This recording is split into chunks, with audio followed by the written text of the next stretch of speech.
महाराष्ट्रातील आजच्या ठळक बातम्या जाणून घेण्यापूर्वी चॅनलवर नवीन असाल तर सबस्क्राइब नक्की करा। तर चला पाहूयात आजच्या ठळक बातम्या।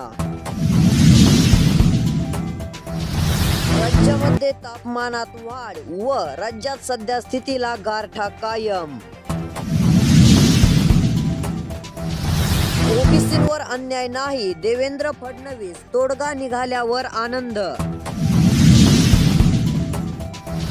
सगळे सोयरेबाबतचा मसुदा रद्द करा, ओबीसी नेत्यांचा बैठकीत ठराव। मराठा समाजाला ओबीसीतून आरक्षणाचा सरकारचा अजेंडा, भुजबळ। तर कुणबी व मराठा आरक्षण विषय वेगवेगळा, मुख्यमंत्री एकनाथ शिंदे। राज्य शासनाने काढलेली अधिसूचना इतर समाजालाही मार्गदर्शक, असं एकनाथ शिंदे यांनी सांगितले। बनावट जिऱ्याच्या कारखान्यावर कारवाई, नंडोरे नावेल इंडस्ट्री जेलमधील कारखाना अन्न औषध प्रशासनाकडून सील।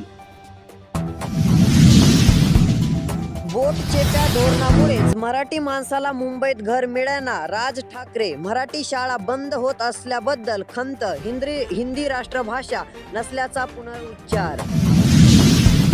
फळबागांसाठी 21 कोटी अनुदान बँक खात्यात लवकरच जमा होणार, भाऊसाहेब फुंडकर योजना। तर या होत्या आजच्या ठळक बातम्या। रोजची रोज जाणून घेण्यासाठी सबस्क्राइब नक्की करा। धन्यवाद।